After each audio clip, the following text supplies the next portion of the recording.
Hello students, welcome again to the new topic of oral communication 1. This is the video of oral communication 1 part 8. Let's start. હવે આપણે આ વિડિયોમાં meetings new topic chapter number 8 નું તે first topic હતું interviews second topic છે meeting આ topic ઉપર હવે આપણે ડિસ્કશન કરશું તો meanings and definitions of meeting. Meeting is an effective and important tool in the communication process. જે મીટિંગ છે એ કમ્યુનિકેશન પ્રોસેસનો એક ઇફેક્ટિવ અને ઇમ્પોર્ટન્ટ ટૂલ છે. Meeting enable face-to-face contact of a number of people at the same time. મીટિંગમાં ઘણા બધા માણસો એક સાથે ફેસ ટુ ફેસ એક સાથે વાત કરે છે, કોન્ટેક્ટ કરે છે. Many meetings take place in business organization for various purpose. ઘણી બધી જે મીટિંગ છે બિઝનેસ ઓર્ગેનાઇઝેશનમાં હોય છે, અલગ અલગ પર્પસ માટે હોય છે. Some definitions of meeting are as follows. અને બે ડેફિનિશન છે, તમને જે પણ લાગે તમે યાદ રાખી શકો છો. According to Daniel, મીટિંગ્સનો મીનિંગ શું છે? An organise assembly of person, જ્યાં organise assembly of persons means તમને જે પણ પર્સન્સને બોલાવ્યા હોય according to law for transaction of business of common interest, કે તમારી રીતે તમે લો પ્રમાણે લીગલી કયા કયા માણસોને તમે જે બોલાવ્યા છે એનો ભેગું ઓર્ગેનાઇઝ એસેમ્બલી એક જગ્યા બોલાવ્યા છે એને શું કહેવાય? મીટિંગ કહેવાય. According to Thiel and Bovey, meetings are also call to solve problems or share information. Meetings ને શું કહેવામાં આવે છે કે અહીંયા તમે પ્રોબ્લેમ્સ ને સોલ્વ કરો છો યા ઇન્ફોર્મેશન એકબીજા સાથે શેર કરો છો. So a meeting is a situational in which two or more people meet together. Meeting એ સિચ્યુએશન છે જ્યાં બે કે બે કરતા વધારે માણસો એકબીજા સાથે મળે છે for formal group discussion about a specific problem, issue, predetermined topic or to take a decision. જ્યાં ફોર્મલ ડિસ્કશન થાય છે સેના ઉપર? એક સ્પેસિફિક પ્રોબ્લેમ ઉપર, ઇશ્યુ ઉપર, કઈક ઇશ્યુ ઉભો થયો હોય યા પહેલાથી તમને ખબર હશે કે આ ટોપિક ઉપર આપણે ડિસ્કશન કરવાનું છે યા ગમે ડિસિઝન લેવાનું હોય એને શું કહેવાય? મીટિંગ કહેવાય. Components of meeting. મીટિંગના કયા કમ્પોનેન્ટ્સ છે? A meeting can be divided into the following three main components. ત્રણ એના કમ્પોનેન્ટ્સ છે. કયા કયા? કન્ટેન્ટ છે, ઇન્ટરેક્શન છે, સ્ટ્રક્ચર છે. કન્ટેન્ટ્સ મીનિંગ કે કન્ટેન્ટ ઇઝ ધ નોલેજ. શું છે? એ નોલેજ છે, ઇન્ફોર્મેશન છે, એક્સપિરિયન્સ છે, એક્સપર્ટાઇઝ છે કે તમે એક્સપર્ટ હોય કઈ વસ્તુ ઉપર, ઓપિનિયન છે, આઈડિયા છે, એટીટ્યુડ છે, and expectations that each individual brings to a meeting. જ્યાં અલગ કેમ કે તમે અલગ અલગ માણસોને બોલાવ્યા છે તો બધા પોતાનું નોલેજ લાવે છે, ઇન્ફોર્મેશન લાવે છે. બધા માણસોનું અલગ અલગ બધી જ વસ્તુ હોય છે કન્ટેન્ટમાં. Interaction is the way in which the participant works together to deal with the content of a meeting. જે મીટિંગનો કન્ટેન્ટ છે બરાબર, એમાં પાર્ટિસિપન્ટ જે છે બધા અલગ અલગ વર્ક ટુગેધર મીન્સ એક સાથે ભેગા થઈને વર્ક કરે છે, એક જ વેમાં જાય છે. This includes the feeling, attitude and expectations of the participant which have a direct bearing on cooperative in listening and participant and trust. હવે જે એક જ વેમાં જાય છે, ડિસ્કશન કરે છે તો એની અંદર એનું એટીટ્યુડ આવી જાય છે, એક્સપેક્ટેશન્સ આવી જાય છે, ફિલિંગ આવી જાય છે, ટ્રસ્ટ આવી જાય છે, બધી જ વસ્તુ એમાં ઇન્ક્લુડ થઈ જાય છે. Third one is structure. Structure is the way in which both the information and the participant, જેમાં information અને participant are organized to achieve the, જે ઓર્ગેનાઇઝ કરવામાં આવે છે શેની માટે? To achieve the purpose objective of the meeting, કે મીટિંગનો purpose શું છે, એનું ઓબ્જેક્ટિવ શું છે, એમાં શું આપણે કરવાનું છે, એ સ્ટ્રક્ચર હોય છે. કઈક ડિસિઝન લેવાનું છે, કંઈકનું પ્રોબ્લેમનું સોલ્યુશન લેવાનું છે યા કંઈક એકબીજાને ઇન્ફોર્મેશન દેવાની છે, એ બધું આપણે પહેલાથી સ્ટ્રક્ચર કરીને રાખવાનું. Pre conditions of A valid meeting. Valid meeting કરવા માટેની પ્રી કન્ડિશન કે એની પહેલા શું કન્ડિશન હોવી જોઈએ. While meeting may differ in size, content and approach, effective meeting also have the following three elements in common. જે ઇફેક્ટિવ મીટિંગ હોય એના ત્રણ એલિમેન્ટ કોમનલી હોવી જોઈએ ઇફેક્ટિવ મીટિંગ બનાવવા માટેના. એ ડિસ્ટિંક્ટિવ પર્પઝ ઓર એમ, તમારી પાસે કે સ્પેશિયલ યા પર્ટિક્યુલર પર્પઝ હોવું જોઈએ, એમ હોવું જોઈએ મીટિંગ કરવા માટે. Use of effective communication, effective communication નો યુઝ કરવાનું જે એકબીજાને ઇફેક્ટિવ લાગે. એ કંટ્રોલ્ડ સિચ્યુએશન, આ ત્રણ એલિમેન્ટ કોમનલી ઇફેક્ટિવ મીટિંગમાં હોય છે. Besides the above three elements, a valid meeting should have the following elements. Total 7 elements છે. આ ત્રણ કોમન એલિમેન્ટ્સ ને મૂકીને બીજા 7 એલિમેન્ટ્સ અલગ અલગ છે. કયા કયા? Legal objective, any meeting must have legal objective, કે તમે જ્યારે મીટિંગ કરવા જાઓ છો તો એક લીગલ ઓબ્જેક્ટિવ તમારી પાસે હોવું જોઈએ, એક લીગલ પર્પઝ હોવું જોઈએ. એમનેમ તમે મીટિંગ ન કરી શકો. Meeting on illegal or unethical purpose cannot be valid in the eye of law. હવે મીટિંગ તમે ઇલીગલી કરો છો, જેમાં કઈ પર્પઝ નથી કરો છો, તો ઈ લો પ્રમાણે ઈ મીટિંગ વેલિડ કહેવાતી નથી. Second one, conveyed by proper authority. A valid meeting has a convener who calls it. Valid meeting ક્યારે કહેવાય છે? જ્યારે એક ઓથોરિટી, એક માણસ જે ઓથોરિટી છે એ બોલાવે છે પ્રોપરલી બધાને. Serving proper notice in proper time. Notice of a meeting must be served timely by maintaining rules and regulation of the Companies Act. જે મીટિંગ માટે નોટિસ આવે છે એ ટાઈમલી કે આપવામાં આવે છે, અને એ કેવી રીતે દેવાની કે જે મેન્ટેન કરે કંપનીઝ એક્ટ ના રૂલ્સ એન્ડ રેગ્યુલેશન્સ ને. Fourth one, presence of authorized person. To make a meeting valid, a person who is entitled to present in a particular type of meeting should be present in the meeting. હવે meeting conduct થઈ ગઈ, તમે ટાઈમે પહોંચી ગયા, તો ઈ મીટિંગમાં જે ઓથરાઇઝ્ડ પર્સન છે જેને મીટિંગ બોલાવી છે એ એમાં પ્રેઝન્ટ હોવું જોઈએ, તો તે મીટિંગ વેલિડ કહેવાશે. Presides over by a chairman. A valid meeting should be presided over by a chairman who will be selected by the members. The chairperson is a leader who directs the meeting.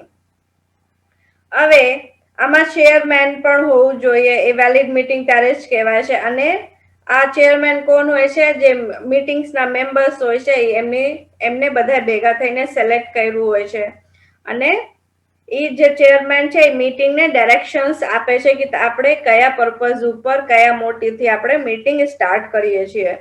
Specific agenda. A detailed agenda should be prepared before the meeting and the meeting should be operated by the following agenda. તમે જ્યારે પણ meeting start કરવા જાઓ છો તો એક specific agenda હોવો જોઈએ, અને એને તમારે પ્રિપેર કરીને જવાનું કે આપણે કયા કયા ટોપિક્સ ઉપર ડિસ્કશન કરવાનું છે, અને એને ડિટેલ્ડમાં બધું લખેલું હોવું જોઈએ. Quorum. Quorum is the minimum number of persons that must be present in the meeting to make it valid.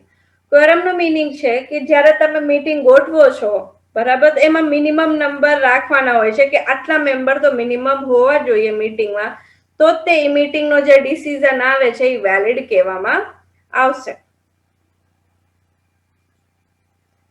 Next topic, advantage and disadvantage of meeting. તો સૌથી પહેલા એડવાન્ટેજ શું છે? ઇમ્પોર્ટન્ટ ટોપિક છે તમારો.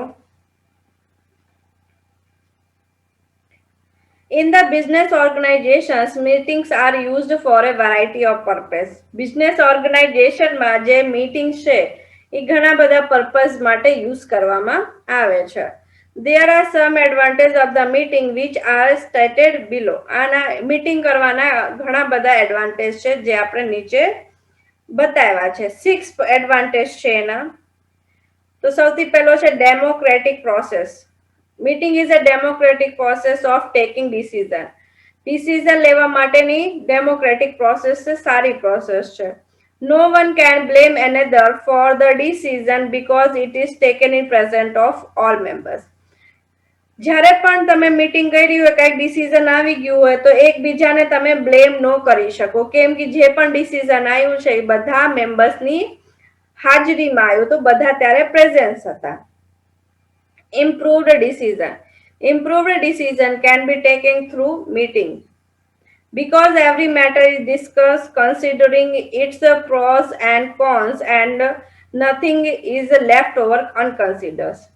જે પણ તમે ડિસિઝન લો છો, કેમ કે અહીંયા બધા જ માણસો હાજર હોય છે તો એના એડવાન્ટેજ શું હશે, ડિસએડવાન્ટેજ શું હશે, અને જે પણ ટોપિક ઉપર ડિસ્કશન કરો છો તો એના એક એક ટોપિક રહીને જતા એ બધું તમે ધ્યાન રાખીને ડિસિઝન લો છો તો એ ઇમ્પ્રુવ ડિસિઝન આવે છે, સારો ડિસિઝન આવે છે. Participative management. Third one, participative management can be materialized through meeting. All the department heads and supervisor may sit together for taking decision. આમાં બધા જ મેનેજમેન્ટ મીન્સ અલગ અલગ ડિપાર્ટમેન્ટ યા જે પણ ડિપાર્ટમેન્ટના હોય તો એને આમાં પાર્ટિસિપેટ કરવાનું હોય છે. એમાં બધા ડિપાર્ટમેન્ટના હેડ હોય, એના સુપરવાઇઝર્સ હોય અને બધા ભેગા થઈને ડિસિઝન લે છે. Fourth one, help in coordination. Meeting can help for coordination the work as whole because all the parties or members are present in the meeting. તો એ કોર્ડિનેટ કરવામાં બધાને હેલ્પ કરે છે, કેમ કે અહીંયા બધા જ પાર્ટીના મેમ્બર્સ અહીંયા ભેગા હોય છે, મીટિંગમાં પ્રેઝન્ટ હોય છે. Fifth one, saves the time. Meeting can convey information to a large gathering at a time since one can meet a number of people at time interactively. A meeting can save time. મીટિંગમાં time બચી જાય છે, કેવી રીતે, કેમ કે બધા એક સાથે ભેગા થઈને એક જ ટાઈમમાં હોય છે અને એટલું જ ટાઈમમાં તમે જે પણ ઇન્ફોર્મેશન દેવાનું એકબીજાને યા જે પણ ડિસિઝન લેવાનું હોય તમે એક સાથે લઈ શકો છો.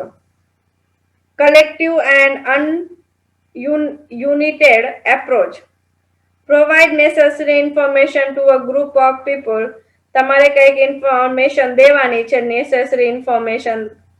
Group of people, ઘણા બધા માણસોને report on some incident or activities, create involvement and interest, formulate policies, facilities development of new ideas and proper decision making through collective and united approach. હવે જે કલેક્ટિવ અને યુનાઇટેડ એપ્રોચ છે એના through તમે ઘણા બધા નેસેસરી ઇન્ફોર્મેશન તમે બધાને આપી શકો છો. પેપર્સ ને report on some incident or activities, એના ઉપર કઈ રિપોર્ટ બનાવવાનો હોય. ક્રિએટિવ ઇન્વોલ્વમેન્ટ યા ઇન્ટરેસ્ટ હોય તમારો. ફોર્મ્યુલેટ પોલિસીઝમાં કઈ ચેન્જીસ કરવાના હોય. ન્યૂ આઈડિયાઝમાં કઈ ડેવલપમેન્ટ કરવાનું હોય, કઈક પ્રોપર ડિસિઝન લેવાનું. આ બધી વસ્તુ તમારે શેમાં હોય છે, collective and United approach means તમારું એક સ્ટ્રેટ એપ્રોચ હોવું જોઈએ. આ છે તમારા એડવાન્ટેજ. હવે એડવાન્ટેજ છે તો એના ડિસએડવાન્ટેજ પણ હશે, બરાબર.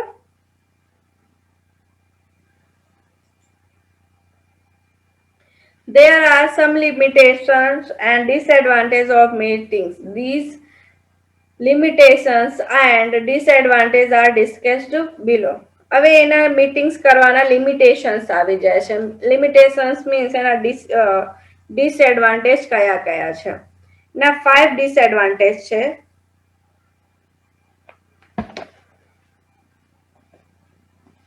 કયા કયા છે? Time consuming. સૌથી પહેલા, meeting takes much time to take decision. We know that to hold a meeting in a very time consuming. ક્યારેક ક્યારેક એવું થાય કે જે મીટિંગ છે ઘણું એક ડિસિઝન લેવામાં ઘણો બધો ટાઈમ લઈ લે છે. We know that to hold a meeting in a very time consuming, અને આપણે એને ટાઈમ કન્ઝ્યુમિંગ એવી રીતે મીટિંગને માની લીધું છે. Costly. Meeting and are expensive. કેમ એક્સપેન્સિવ હોય છે? To arrange they require a place, કેમ કે એને પ્લેસ જોઈએ છે, પેપર વર્ક હોય છે. પ્રેયર મીન્સ એના ઇનિશિયલ કમ્યુનિકેશન હોવું જોઈએ. And travelling by the attendance, અને કોઈ બહાર ગામ હોય તો એને ટ્રાવેલ કરીને મીટિંગ અટેન્ડ કરવા માટે આવવું પડે છે. તો એટલે અમુક અમુક માણસોને કોસ્ટલી પણ પડે છે. formalities, there are many formalities that need to be fulfilled before, during and after conducting a meeting. હવે જ્યારે પણ એમાં મીટિંગ તમે સ્ટાર્ટ કરો છો ત્યારે તમારે ઘણી બધી ફોર્મેલિટીઝ કરવાની હોય છે, એન્ડ કરો ત્યારે ફોર્મેલિટી કરવાની હોય છે. Preparing a notice, agenda, minutes, regulation, presentation are needed for a valid meeting. હવે વેલિડ મીટિંગ માટે થઈને તમારે એક નોટિસ બનાવવાની, એજન્ડા શું છે તમારા મીટિંગનો, મિનિટ્સ કેટલા મિનિટની મીટિંગ રાખવાની છે, એમાં રેગ્યુલેશન્સ કેટલા રાખવાના છે, પ્રેઝન્ટેશન ક્યાંક જરૂર પડે તો બનાવવાનું. આ બધી ફોર્મેલિટીઝ કરવી પડે છે તમારે. Fourth one is inefficient sharing, means careless sharing. Sometimes it become more difficult for the speaker or chairman to take control over the meeting. અમુક ટાઈમે જ્યારે પણ ડિસ્કશન ચાલતું હોય મીટિંગમાં તો ચેરમેન ને મીટિંગ કંટ્રોલ કરવાનું અઘરું પડી જાય છે. A meeting is pollited by the chairperson and his lack of skill or his personal failing basis may failed a meeting. એનું મીનિંગ છે ચેરમેન થ્રુ આ જે મીટિંગ છે એ કંટ્રોલ કરવાની હોય છે બરાબર, પણ એની જે લેક ઓફ સ્કિલ હોય છે તો એનાથી શું થાય છે કે જે મીટિંગ છે એ ફેલ થઈ જાય છે. Fifth one is inability to arrive at decision. Multiplicity of views, ઘણા બધા માણસો હોય છે એટલે એના વ્યૂઝ પોઈન્ટ ઓફ વ્યૂ બધાના અલગ અલગ હોય છે, એન્ડ પર્સનલ ઓપિનિયન, અને બધાના પોતપોતાના ઓપિનિયન્સ હોય છે, and stubbornness of the part of some members. એનું મીનિંગ છે અનકમ્પ્રોમાઇઝિંગ. સ્ટમ્બોર્નેસ મીન્સ કે જે અમુક અમુક મેમ્બર્સ છે બરાબર ઈ કમ્પ્રોમાઇઝ કરવા નથી માંગતા, may be determined in arriving at a proper decision at the end of the meeting. એના લીધે શું થાય છે કે આપણે મીટિંગ પૂરી થઈ જાય છે પણ આપણે એક ડિસિઝન લઈ શકતા નથી. Sometimes lack of preparation among members, અમુક ટાઈમે જે અમુક માણસો છે એ પ્રિપરેશન કરી ના થાવતા શેની મીટિંગની, લેક ઓફ ઇન્ટરેક્શન નથી કરતા મીટિંગમાં, ઓર પાર્ટિસિપેટિવ સ્પિરિટ, કે આમાં તમને સ્પિરિટ હોવી જોઈએ કે તમારે આમાં પાર્ટિસિપેટ કરવાનું છે. મે also block the decision making process. એના લીધે શું થાય છે કેમ કે બધા જ માણસો એમાં પાર્ટિસિપેટ નથી કરતા તો એનાથી ડિસિઝન નથી આવતો, એ અઘરું પડી જાય છે ડિસિઝન લેવાનું બરાબર. તો આ 5 પોઈન્ટ છે ડિસએડવાન્ટેજ ઓફ મીટિંગના. હવે આ વિડીયો તમારો અહીંયા પૂરું થાય છે. નેક્સ્ટ વિડીયોમાં આપણે કાઇન્ડ્સ ઓફ મીટિંગ એના ઉપર ડિસ્કશન કરશું. Okay, thank you.